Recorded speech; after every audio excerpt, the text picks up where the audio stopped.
"Look at her dress, Elijah.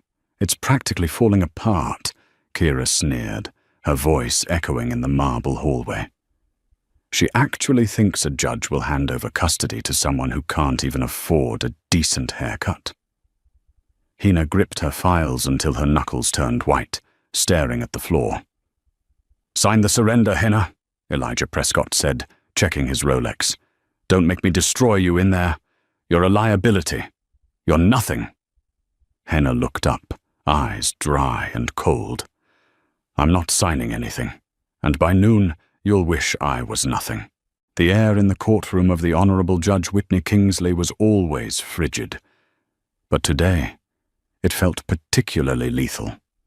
To Hina Harrington, sitting alone at the plaintiff's table with her worn-out leather satchel, the room felt less like a hall of justice and more like an operating theatre where she was scheduled for dissection. On the opposing side, the team representing Elijah Prescott looked like a phalanx of sharks in Italian wool.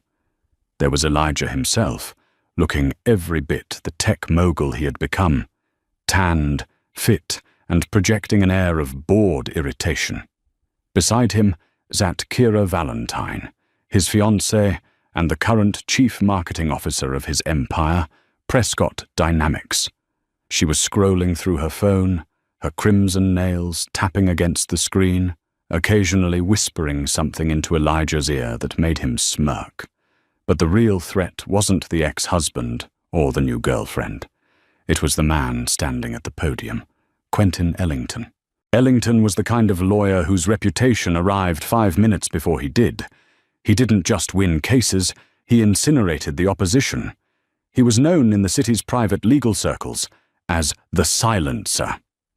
"Your Honor," Ellington began, his voice a smooth baritone that filled the room without effort. "We are wasting the court's valuable time.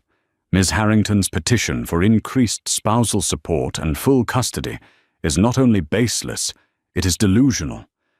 We have presented financial records, character witness statements, and psychological evaluations that clearly demonstrate she is unfit to provide the lifestyle the child is accustomed to." Hina felt the heat rise in her cheeks. The lifestyle they were talking about was a fabrication. Her son, Leo, didn't care about the Aspen ski trips or the private tutors Elijah paid for, but never met. Leo cared that Hina was there to tuck him in every night. "Objection, Your Honor," Samuel Wolfe said, standing up. Samuel was Hina's lawyer. He was a stark contrast to Ellington. Older, with a suit that had seen better days and hair that was perpetually disheveled, Samuel looked like a public defender who had gotten lost. But Hina knew better. Samuel Wolfe had a mind like a steel trap, though today even he looked weary. "Mr. Ellington is characterizing my client's financial struggles caused by Mr. Prescott's sudden abandonment, as a character flaw," Samuel argued. Judge Whitney Kingsley adjusted her glasses, peering down from the bench. She was a stern woman, known for her no-nonsense approach to family law.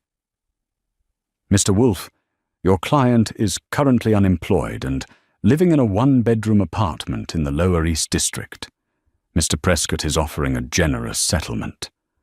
Why are we still here?"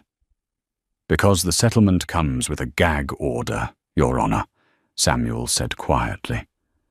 "And a relinquishment of all future claims to intellectual property." Kira Valentine let out a sharp, audible laugh. She covered her mouth quickly, but the damage was done. The disrespect hung in the air. Ellington smiled, a shark baring its teeth. "Ms. Harrington was a receptionist, Your Honor.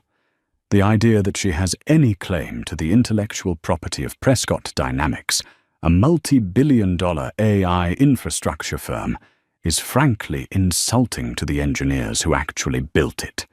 She is using this claim to extort more money from a man who has already been more than generous." Hina stood up. She hadn't meant to, but the lie tasted like ash in her mouth. "I wasn't just a receptionist." The room went silent. Elijah finally looked at her, his eyes cold and dead. "Sit down, Miss Harrington," Judge Kingsley warned.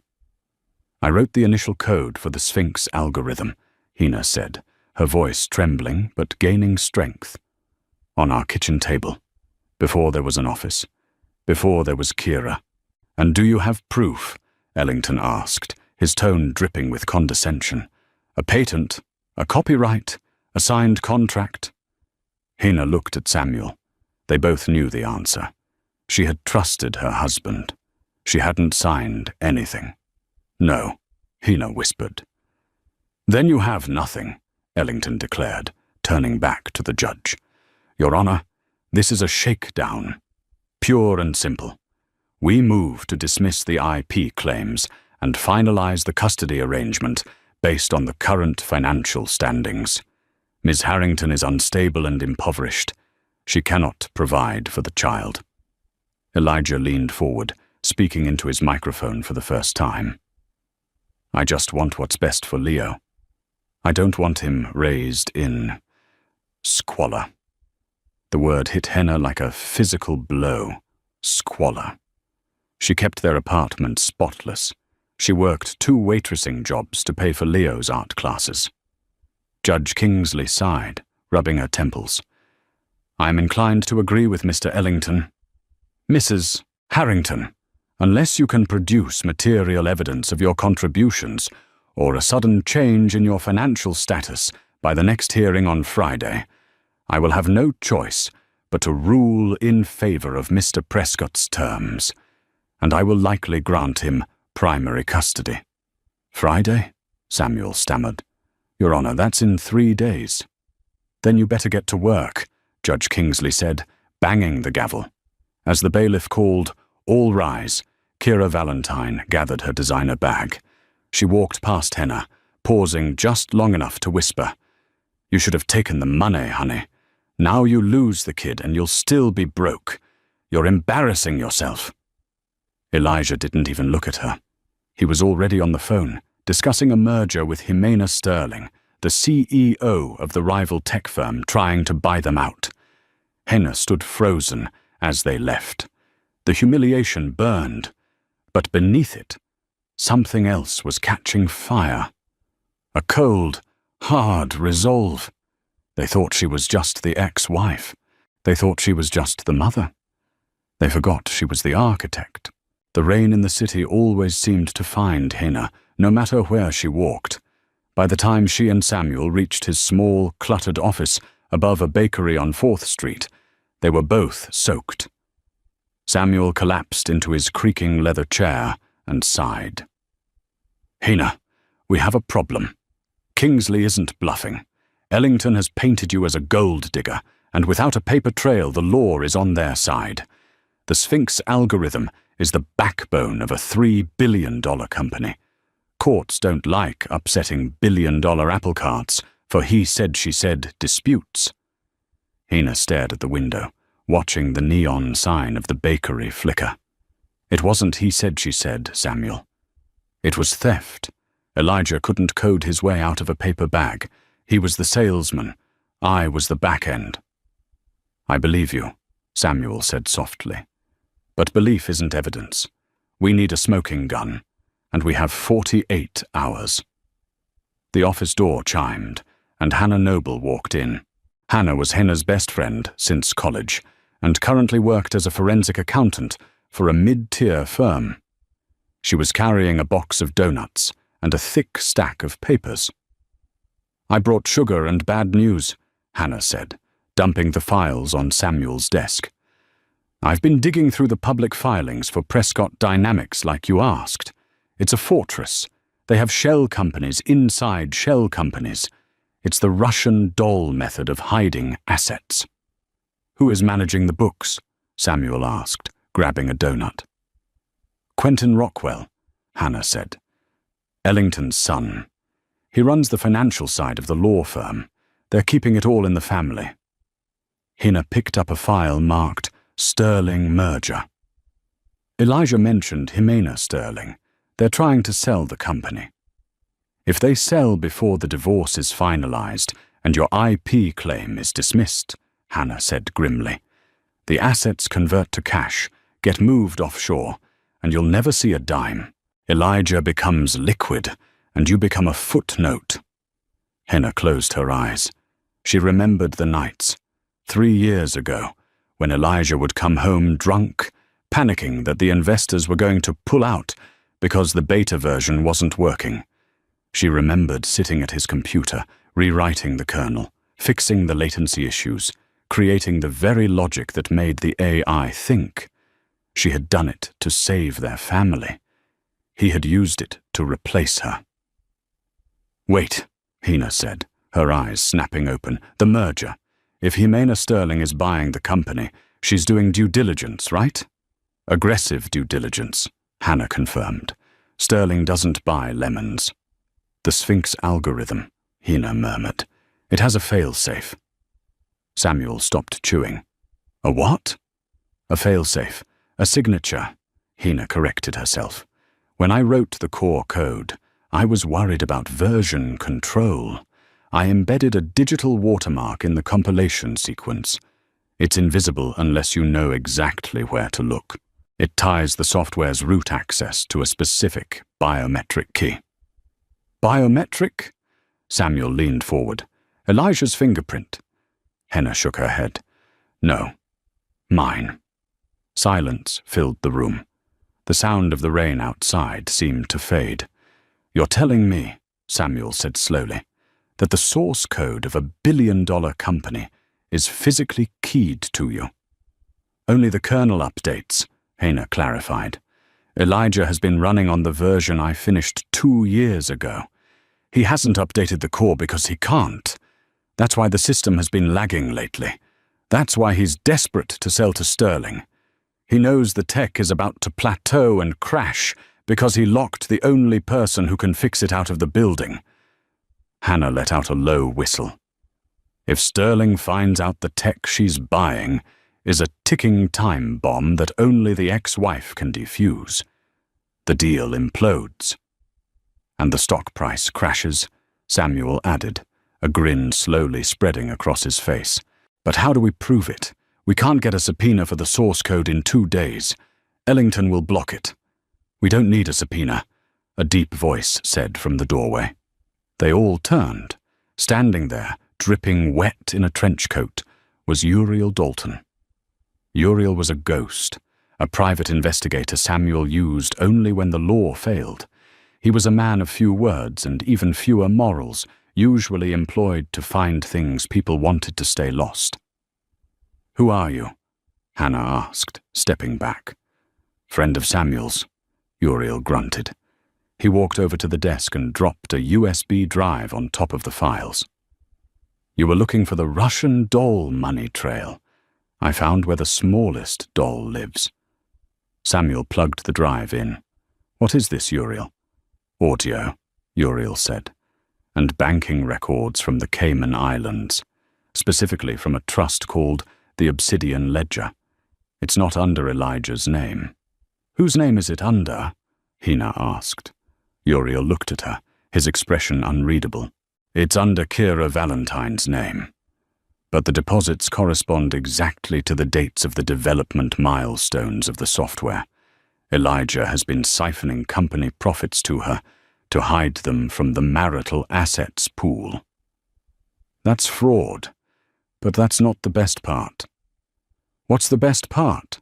Hina asked. The audio, Uriel said. I bugged the boardroom at Prescott Dynamics 2 weeks ago. I have Elijah on tape, admitting he doesn't know how the algorithm works. He says, and I quote, "If Hina ever figures out she still holds the keys to the castle, we are all dead in the water." Hina felt a chill run down her spine. He knows. He knows, Uriel confirmed. That's why they are humiliating you. That's why they are trying to destroy you. They are terrified. Samuel stood up, the weariness gone from his posture. He looked like a general preparing for war. Hina, Samuel said, his voice steady. They want to play dirty? Let's show them what dirty looks like. But we don't just want to win the case. We want to expose the lie." "How?" Hena asked. "The hearing on Friday," Samuel said. "We don't just present the audio. We trigger the failsafe." "In court?" Hannah gasped. "In court," Samuel nodded. "Hena, can you remotely access the system if you have a connection?" "If I have a connection to the main server, yes," Hena said. "But the courtroom doesn't have that kind of access." "Himena Sterling will be there," Uriel interjected. "She's observing the final hearing to ensure the liability, that's you, Hena, is removed before she signs the check.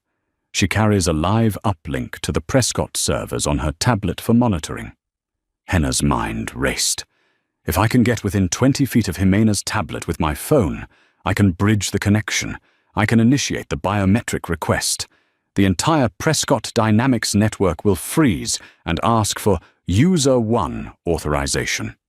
And when Elijah can't unlock it," Samuel finished, "and you can—" "Shock and awe," Hannah whispered. Samuel looked at Henna. "This is risky. If it fails, you go to jail for cyber tampering. If it works, you own them." Henna thought of Leo. She thought of the sneer on Kira's face. She thought of the years of work she had poured into a dream that was stolen from her. "Do it," Henna said. "Let's burn it down." Friday morning arrived with a heavy grey sky, mirroring the tension that gripped the city's legal district. The courtroom was packed. Word had spread that the high-profile Prescott versus Harrington case was concluding, and the media sharks were circling. Henna walked into the courthouse. She wasn't wearing the worn coat from Tuesday. She wore a sharp, navy blue blazer she had borrowed from Hannah, her hair pulled back in a severe, professional bun. She didn't look like a victim anymore.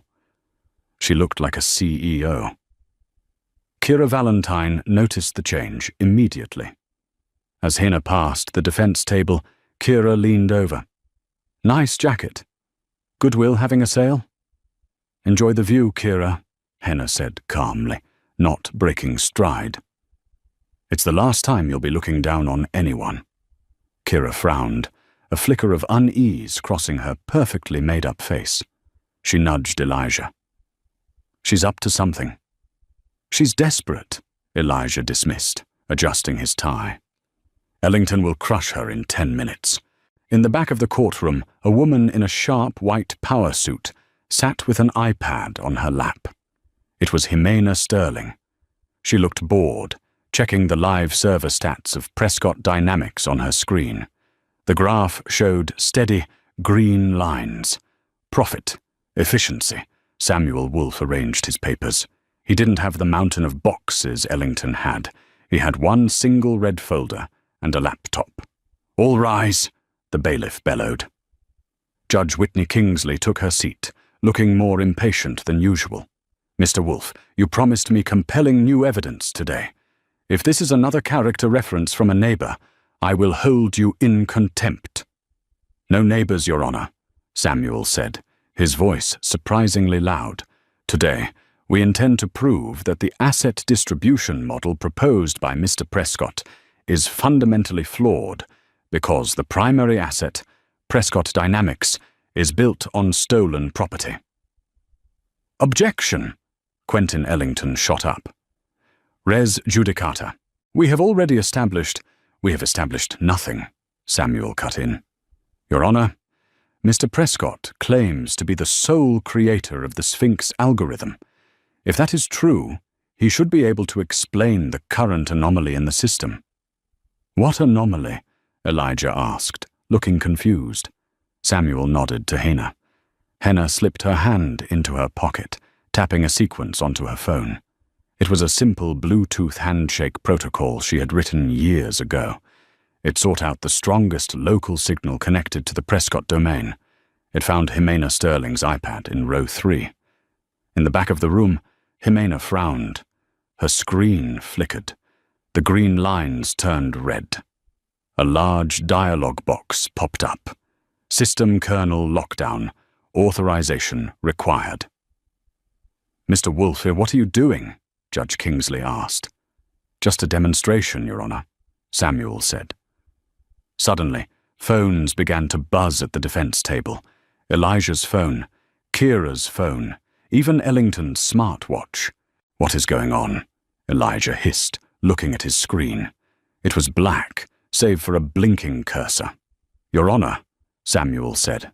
"At this moment, the servers of Prescott Dynamics have entered a fail-safe mode. This happens when the core code detects an unauthorized administrative override. It locks down to prevent theft." "Turn it off," Elijah snapped at Henna. "What did you do?" "I didn't do anything, Elijah," Henna said calmly, standing up. "The system is just asking for its creator. If you wrote it, you can unlock it. Go ahead, enter the admin key." The courtroom was deadly silent. Every eye turned to Elijah Prescott, the tech genius, the mogul. It's a glitch," Elijah stammered, sweat beading on his forehead. "Ellington, make her stop." "Mr. Prescott," Judge Kingsley said, her eyes narrowing, "if you are the sole architect of this software, surely you can resolve a system error." "It's not an error," Hina's voice rang out, clear and authoritative. "It's a signature. My signature." Henna turned to look directly at Jimena Sterling in the gallery. "Ms. Sterling, I believe your tablet is currently bridging the connection. Would you mind bringing it forward?" Jimena Sterling, intrigued and sensing blood in the water, stood up and walked to the bar. She handed the tablet to the bailiff, who handed it to the judge. "It says, 'Enter biometric key for user, H. Harrington,'" Judge Kingsley read aloud. She looked up, her expression thunderous. "Mr. Prescott, care to explain why your company's software is asking for your ex-wife's fingerprint?" Elijah turned pale. Kira looked like she was about to be sick. "It's legacy code," Elijah choked out. She just did some data entry years ago." "Data entry doesn't lock a mainframe, Elijah," Hina said. She walked toward the bench. "Your Honor, may I?" Judge Kingsley hesitated, then nodded. "Proceed." Hina placed her thumb on the tablet sensor. Beep. Access granted. "Welcome back, Architect." The screen flashed green. The lockdown lifted. "Oh my God," a reporter in the front row whispered. "That establishes ownership," Samuel said, slamming his hand on the table. "But that's not the secret asset we're here to discuss. That was just the warm-up." Quentin Ellington looked like he had swallowed a lemon. He knew he had lost the IP argument, but he was a fighter. Even if she wrote a piece of the code, that doesn't negate the prenuptial agreements regarding financial assets. "There is no prenup regarding the Obsidian Ledger, is there?" Samuel interrupted. The color drained from Kira Valentine's face so fast, she looked like a corpse. Samuel pulled the USB drive from his pocket. "Your Honor, while the IP theft is significant, what we have here is evidence of massive wire fraud, money laundering, and tax evasion. Mr. Prescott hasn't just been hiding money from my client. He's been hiding it from the IRS. And he's been using Miss Valentine's offshore accounts to do it." Quentin Ellington grabbed Elijah's arm. "Shut up!" he hissed. "Don't say a word." But it was too late. The dominoes were already falling. "I didn't know!" Kira screamed, standing up. "He made me sign those papers. I didn't know what they were." "Kira!" Elijah roared. "Order!" Judge Kingsley banged her gavel, the sound cracking through the chaos like a gunshot.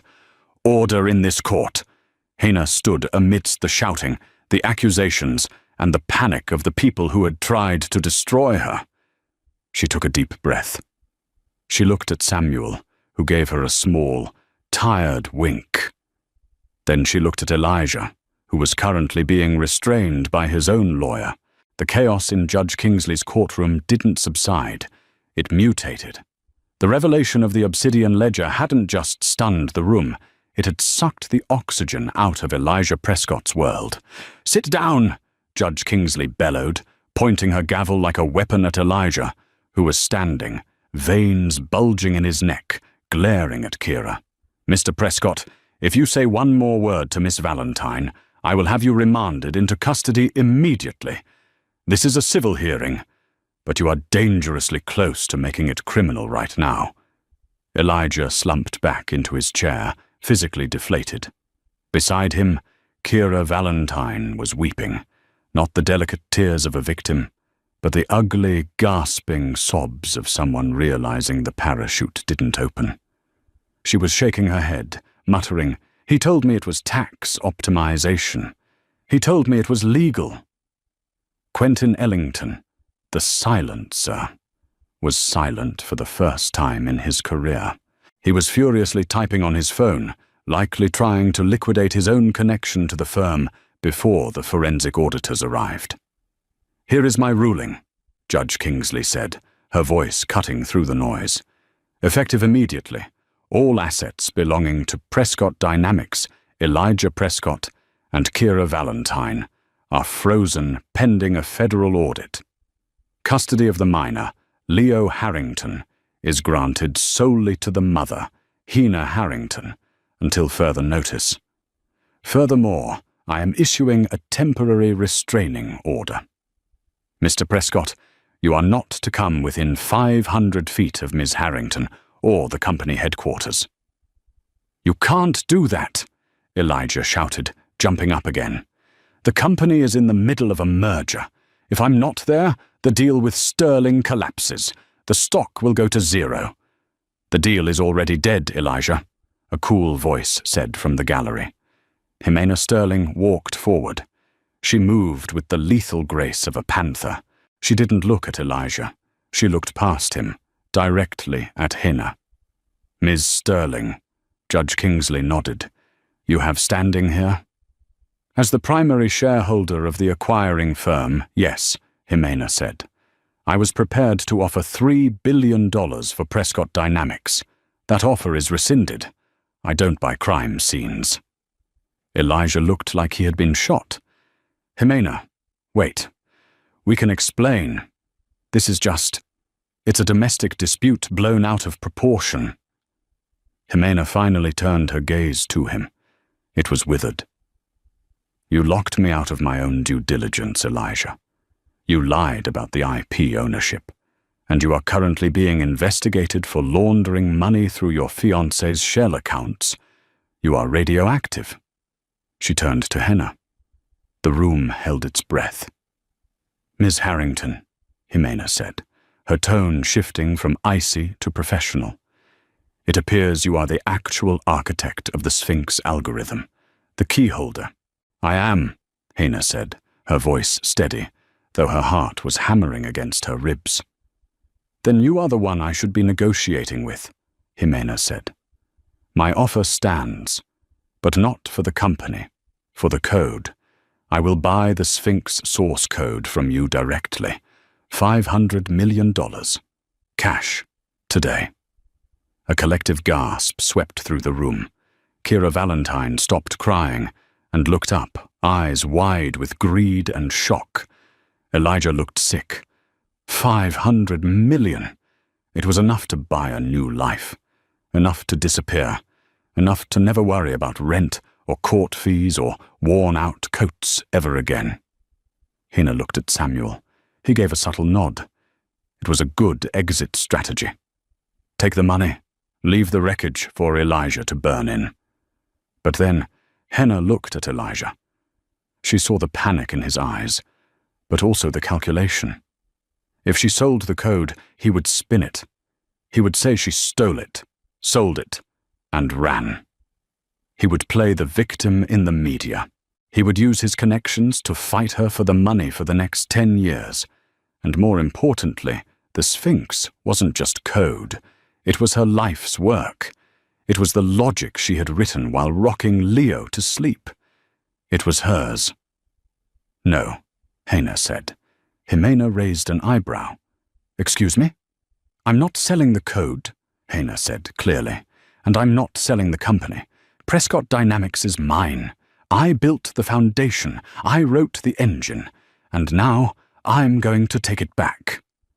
"You can't run a multinational tech firm," Elijah spat out, laughing nervously. You're a receptionist who got lucky with a kernel patch." "I'm the woman who just locked you out of your own life, Elijah," Hina replied coldly. "Watch me." Judge Kingsley banged the gavel one final time. "Court is adjourned. Mr. Wolfe, prepare the transfer of executive power orders. Mr. Ellington, good luck." As the bailiffs moved in to escort Elijah and Kira out, separately, Hina gathered her files. Jimena Sterling lingered, watching her. "You're making a mistake," Jimena said softly. "Elijah is a cornered rat. He won't just let you take the chair. He'll burn the building down with you inside." "Let him try," Hina said. "I brought matches. The headquarters of Prescott Dynamics was a glass and steel monolith in the city's tech district. For years, Hina had only ever seen the lobby, dropping off lunch for Elijah in the early days, or later being escorted out by security when she tried to serve him divorce papers. Walking in on Monday morning felt surreal. She wasn't wearing a visitor badge. She was wearing the CEO's clearance card, recovered from the safe in Elijah's penthouse by Uriel Dalton under court supervision. Beside her, Samuel Wolfe looked uncomfortable in the sleek, minimalist lobby. "I feel like I'm inside a giant iPhone," he muttered. "Are you sure about this, Hina? We could have taken the settlement. The audit is going to take months. You're walking into a hostile environment." "I have to see what else he broke, Samuel," Hina said. "The Obsidian ledger was just the money. But the code, the glitch I saw in court wasn't just a lockdown. The system was sluggish. It felt heavy. They took the private elevator to the top floor. When the doors opened, the silence was deafening. The executive suite was empty of Elijah's usual entourage, but the main open-plan floor was full of developers, project managers, and sales reps. They all stopped and stared. To them, Hina was the enemy. Elijah had spent years painting her as the crazy ex-wife, the leech, the anchor dragging down their stock options. "Get back to work," a voice snapped. Quentin Ellington's son, Quentin Rockwell, the CFO, stepped out of Elijah's office. He was younger than his father, sharper, with the kind of face that belonged on a rowing team poster. He blocked the door to the CEO's office. "You can't be in here," Rockwell said, crossing his arms. "The court order freezes assets. It doesn't grant you executive control over operations." "Actually, it does," Samuel said, handing him a thick document. Subsection 4, Paragraph B. In the event of an investigation regarding IP theft where the plaintiff is proven to be the primary creator, stewardship of the intellectual property reverts to the creator to prevent sabotage. "Get out of her way, Mr. Rockwell." Rockwell sneered. "This company isn't just code. It's people. It's relationships. You think you can just waltz in here and lead? Half the engineering team is threatening to walk out. They're loyal to Elijah." "They're loyal to their paychecks," Hina said, stepping up to him. "And considering you and Elijah drained the liquidity pool into offshore accounts, I'd say their next paycheck is in serious danger unless I fix the product. Move." Rockwell hesitated, then stepped aside, a mocking smile on his lips. "It's all yours. Good luck finding the bodies." Hina walked into Elijah's office. It smelled of expensive cologne and fear. She sat behind the massive oak desk and plugged in her laptop. "Hannah," Hina said into her earpiece, "I'm in. Are you seeing the network?" Hannah Noble, working from a remote, secure location, replied instantly. "I see it. I'm scrubbing the financial database now. But Hina, there's something weird in the server logs. Huge data packets are being sent out every night at 3 a.m. "Sent where?" Hina asked, bringing up the terminal. "Not to the cloud," Hannah said. "Direct P2P transfer. To a server farm in Belarus?" Hina frowned. Prescott Dynamics built infrastructure for U.S. hospitals and logistics firms. Sending data to Belarus was a massive compliance violation. It was illegal. "Samuel," Hena said, "look at this." Before Samuel could look, the large monitor on the office wall flickered to life. It was a YouTube notification. "Breaking. Elijah Prescott. Break silence. The truth about my crazy ex."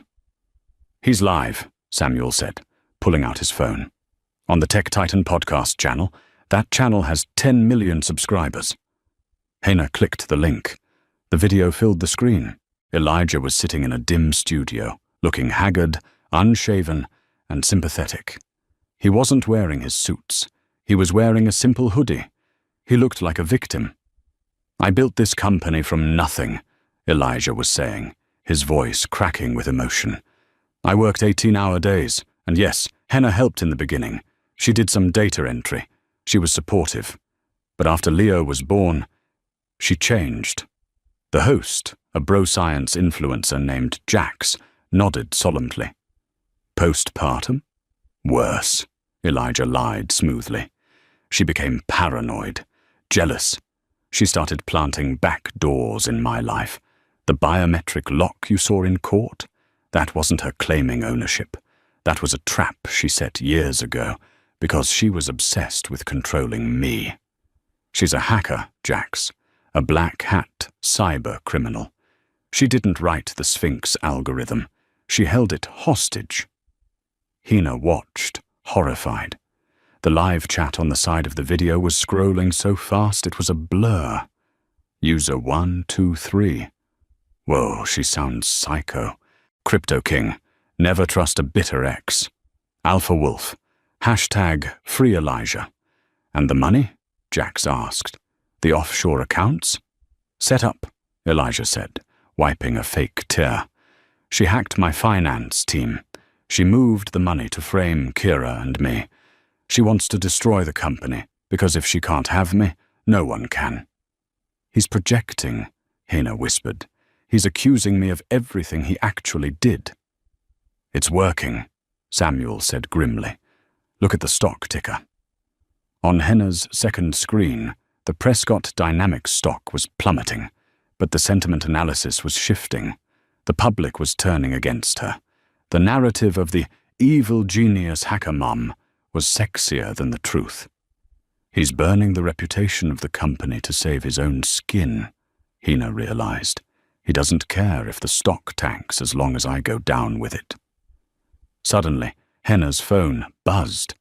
It was an unknown number. "Answer it," Uriel said, walking into the office.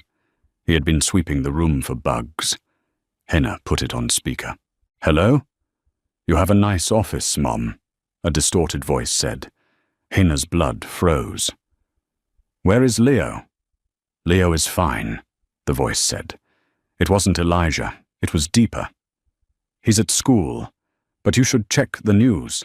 CPS just received an anonymous tip about a volatile and unstable environment at the Harrington residence. They're on their way to the school now." The line went dead. Hena grabbed her bag. "They called CPS. They're going to take Leo." "Go!" Samuel shouted. "I'll handle the office. Uriel, go with her." Hena ran. The elevator felt too slow. The lobby felt like a maze. She burst out into the rain, Uriel close behind her in his car. Elijah wasn't just fighting for money anymore. He was fighting dirty. And he had just pushed Hena past the point of redemption. The scene at Leo's elementary school was a nightmare. 2 police cars and a sleek black sedan with government plates were parked out front. Parents were whispering, pointing. Hena screeched to a halt in Uriel's sedan. She jumped out, ignoring the rain. "Ms. Harrington!" A woman in a grey suit intercepted her. "I'm Officer Miller, Child Protective Services. You need to calm down." "Where is my son?" Hena demanded, her voice shaking but fierce. "Leo is safe. He is currently in the principal's office," Officer Miller said. "We received credible reports that you are involved in high-level cybercrime and that you have threatened a murder-suicide regarding your ex-husband. given the volatility of the situation. "That is a lie!" Hina screamed. "Elijah Prescott is lying to you. He's on a podcast right now spinning a fairy tale. Ma'am, we have digital evidence sent to us," the officer said sternly. "Emails sent from your IP address, threatening violence. Until we can verify the source, we have to place Leo in emergency foster care for 72 hours. "No!" Hina lunged forward, but Uriel grabbed her arm, holding her back. "Hina, stop!" Uriel hissed in her ear. "If you fight them, you prove Elijah right. You look unstable. Let them take him for the night. I will have guards on the foster home. I promise you." Hina looked at the school windows. She saw Leo looking out, confused and scared. She felt her heart shatter. 72 hours, Hina whispered, tears finally falling. "If you don't return him in 72 hours, I will sue this city into the ground." "We'll see, Ma'am," Officer Miller said. As they drove away, Hina sat in the passenger seat, silent. The grief was gone. It was replaced by a cold, calculating rage. It was the same mind state she entered when she coded. Pure logic, pure focus. Identify the bug, isolate it, delete it. "Take me to the studio," Hina said. "What?" Uriel asked. "The podcast studio. Tech Titan. It's in Brooklyn. Take me there." "Hina, that's a bad idea," Uriel said. "Elijah is there with security. You're emotional." "I'm not emotional," Hina said. She opened her laptop. "I'm going to decompile him." She started typing. "Hannah, are you there?" "I'm here, Hina. I saw the CPS report. I'm so sorry." "Don't be sorry. Be fast," Hina said. "I need you to trace the Belarus packets. I need to know exactly what data he was selling. And I need you to find the email spoofing tool he used to send those threats to CPS. It came from the office, didn't it?" "Tracing," Hannah typed furiously. "Yes, it came from Rockwell's terminal. But Hina, the Belarus data, it's not hospital records." "What is it?" "It's facial recognition data," Hannah said, her voice trembling. "From the schools. Prescott Dynamics installed security cameras in 50 districts last year. Elijah is selling biometric data of minors to a foreign surveillance firm to train their AI." Hannah felt sick. He wasn't just a fraud. He was a monster. He was selling kids' faces, including potentially Leo's friends. "Send it to me," Hina said. "Everything." Uriel pulled up to the converted warehouse in Brooklyn that housed the Tech Titan studio. There was a small crowd of paparazzi outside, waiting for Elijah to emerge. Hina didn't wait. She walked right through them. "Hey, that's the wife. That's the hacker," a photographer shouted. Hina ignored them. She walked up to the security guard at the door. He was a big guy, arms crossed. "Private property," he grunted. Hina held up her phone. On the screen was a live video feed of the security guard's bank account. "You have $3,000 in your checking account, Dave," Hina said calmly. "And you have a mortgage payment due on the 15th. Elijah Prescott is selling children's data to foreign spies. If you stop me, you're an accomplice to treason. If you let me in, you're a hero." Dave blinked. He looked at the phone, then at Hina's face. He stepped aside. Inside, the podcast was still live. Elijah was laughing at a joke the host made about alimony. Hina kicked the door to the soundproof booth open. It slammed against the wall with a thunderous bang. Elijah jumped. Jax, the host, looked around, startled. "What the hell?" Jax said. "Cut the feed." "Don't cut it," Hina ordered, her voice projecting with the authority she had found in the courtroom. She walked straight up to the microphone. "Keep it rolling. You wanted the truth? You wanted the crazy ex-wife? Here I am." "Security!" Elijah screamed, standing up. "She's got a gun." "I don't have a gun, Elijah," Hina said, placing her laptop on the table. She plugged it into the HDMI port of the studio's monitor system. I have the receipts. On the massive screen behind them, and on the live YouTube feed, watched by 300,000 people, a document appeared. Contract 44X, biometric export, Minsk. What is that? Jax asked, looking at the screen. That, Hina said, looking directly into the camera, is a sales invoice. Elijah Prescott has been harvesting video footage from American elementary schools, schools he claimed to be protecting, and selling the unencrypted facial scans to a private surveillance firm in Belarus. Elijah's face went white. That's a deep fake. She forged it. And this, Henna clicked a key. An audio file played. It was Elijah's voice, clear as day. I don't care if it's legal, Rockwell. The Russians pay in crypto. Just scrub the metadata and send the kids files. Who's gonna know? The parents think it's for safety. The chat room on the screen stopped scrolling. It froze in shock. Then it exploded. WTF? He's selling kids. I go to a Prescott school. Call the FBI. Elijah lunged for the laptop. Turn it off. Hina didn't flinch.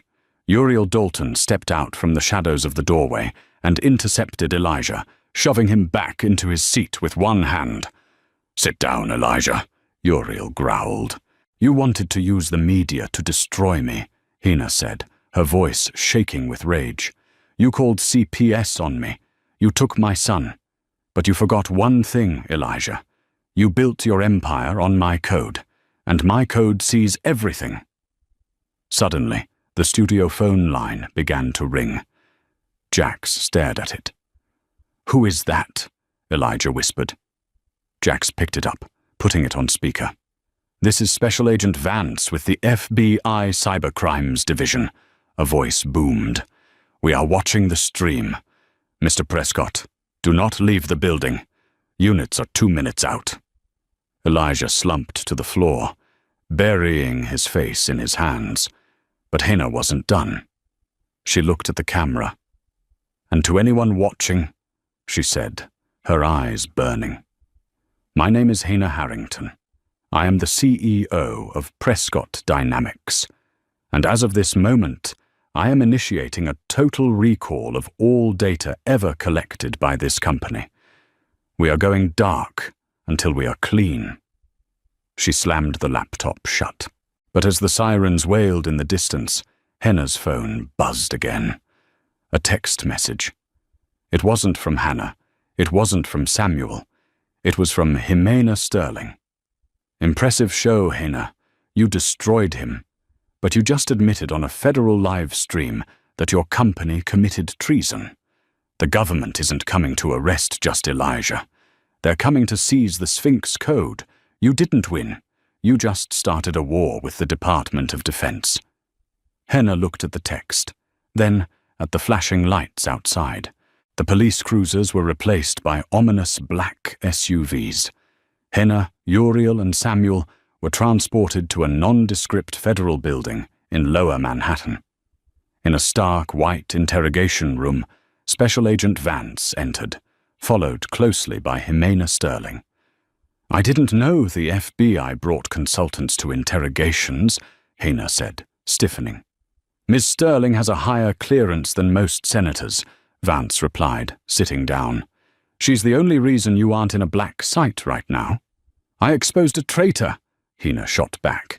Elijah was selling children's data. I stopped it. You admitted on a global broadcast that a defense contractor was compromised, Vance countered. You triggered a geopolitical incident. The DoD uses the Sphinx algorithm for logistics. By publicly declaring it dirty, you froze military supply lines. Hina felt a cold knot in her stomach. She hadn't known about the DoD contracts. We want the source code, Vance said flatly. Unlock the biometric failsafe, hand over the keys, and we drop the cyber-terrorism charges. And my son? CPS will process his case. No, Hina said. I wrote that code. If you seize it, you'll just patch the cracks. I won't hand my life's work to a government that let my ex-husband sell kids' faces for 3 years. You are in no position to bargain. Actually, she is, Jimena interrupted, placing a tablet on the table. Agent Vance, your team has failed to bypass her lock. The Sphinx recognizes her logic. Force it, and the system self-cannibalizes. You lose everything. Jimena turned to Henna. There is a third option. You go back in as the government-appointed conservator. You have 24 hours to scrub the code and restore the DoD uplinks under armed guard. Succeed, and the company is yours. Fail, and it's treason. And Leo? If you agree, he is released to Hannah Noble immediately. Once you finish, he comes home. It was a trap, an impossible deadline, but it was the only path to Leo. Hina looked at Vance. I need a terminal. And coffee. Vance slid a document across the table. Welcome to the federal payroll, Ms. Harrington. Prescott Dynamics was under military occupation. Armed agents stood at every exit. Henna sat at Elijah's desk, the clock counting down. 23:14:00. For 6 hours, Henna worked in a fugue state, tracing the data packets sent to Minsk and deleting the malicious subroutines. Henna! Hannah's voice crackled in her ear. I found something buried in the root directory. Project Icarus. It's linked to Elijah's Apple Watch. Agent Vance! Hina called out. Does Elijah still have his watch? Negative. Vance checked his radio. Prison intake removed it 30 minutes ago. The signal is lost, Hina said, watching the code turn red. The system thinks he's dead. Icarus is initializing. It's a dead man's switch designed to overload the cooling systems and melt the servers. Evacuate! Vance shouted. No! Hina yelled. If we leave, the evidence of his treason burns. He wins. The building is a bomb, Harrington. It's a logic loop. I can stop it. Hina stared at the blinking prompt. Who is the true architect? Try Elijah, Vance yelled. Access denied. Temperature critical. Smoke curled from the vents. The floor vibrated. Think, Hina whispered. He hated you, but he needed you. He set this trap for you. She typed. LEO, incorrect. 10 seconds. Vance grabbed her arm. Wait. Hina closed her eyes. She remembered the divorce papers. The specific phrase Elijah had used to describe her. A liability. A 0. In the code, she wasn't a liability. She was the ghost. He called me nothing, Hina realized. She typed, null. The screen froze. The red code turned blue. The grinding noise stopped as the fans reversed. Project Icarus terminated. Welcome, admin. Hina slumped over the keyboard. Vance looked at the screen, then at her, a newfound respect in his eyes. Building secure. Hina didn't celebrate. She sat back up. I'm not done. I still have to scrub the spyware. She worked through the night, purging the corruption and installing a transparent ledger. When the clock hit 0 hours, 0 minutes, 0 seconds, she hit enter. The system rebooted. Clean. Hina stood up, legs shaking. Agent Vance, get my son. 3 months later, the federal courthouse steps were packed. Elijah Prescott, in an orange jumpsuit, was led away to serve 20 years for treason and fraud. Kira Valentine had turned state's witness, her career over. But the crowd was there for Hina. She walked out, holding Leo's hand, wearing a simple white suit. She looked radiant with peace. Miss Harrington, are you keeping the company? A reporter shouted. We are converting Prescott Dynamics into Aegis Systems, Hina announced. A public benefit corporation. Our mandate is protection, not profit. And we are launching the Leo Initiative to provide legal defense for single parents facing financial abuse. The crowd cheered. People are calling you the digital Robin Hood. Hina smiled. I'm not a hero. I'm just a mother who did her homework. She looked into the camera. To anyone who has been told they are nothing, don't let them hide your assets. You are the asset. As she turned to leave, Jimena Sterling was waiting. You look good, Hena, Jimena said. I saved my money on the merger, and the DoD wants to expand the contract. They want us to build the next generation of cybersecurity. Us? Sterling Harrington, Jimena proposed. I handle the sharks, you handle the code. 50-50. No hidden ledgers. Hena looked at Samuel, who nodded. I'll think about it. But first I have a date. Oh? Who's the lucky guy? Hena looked down at Leo. Pizza in the arcade. The best kind, Jimena agreed. Hena got into the car, looking back at the courthouse one last time. She had rewritten her life, and this time there were no back doors. The fall of Elijah Prescott became a cautionary tale in Silicon Valley, but the rise of Hena Harrington became a legend. Prescott Dynamics was rebranded as Aegis Systems. It became the gold standard for ethical AI. The Sphinx algorithm was open-sourced for educational purposes, allowing students around the world to learn from the code that almost started a war. Hena didn't move into a penthouse. She bought a nice brownstone in Brooklyn, near the park. She kept her old friends. Hannah Noble became the CFO of Aegis. Samuel Wolfe became the general counsel. Uriel Dalton.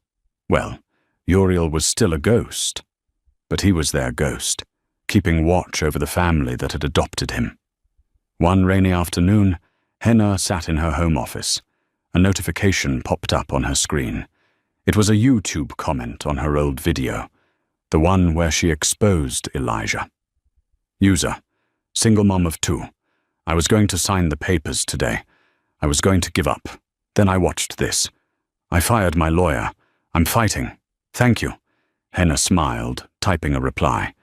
Hena_official. Fight hard and check the hidden accounts. She closed the laptop. Leo ran into the room, holding a drawing. Mom, look, I designed a robot. Hena looked at the drawing. It was messy, colorful, and brilliant. It looks amazing, Leo, she said, pulling him into a hug. What does it do? It protects people, Leo said proudly. Perfect, Hena whispered, kissing his forehead. That's exactly what we do. If this story moved you, hit that like button and share it with someone who needs to hear it. Don't forget to subscribe for more stories about justice, redemption, and the truth coming to light. Remember, the truth is the only asset that never depreciates. See you in the next video.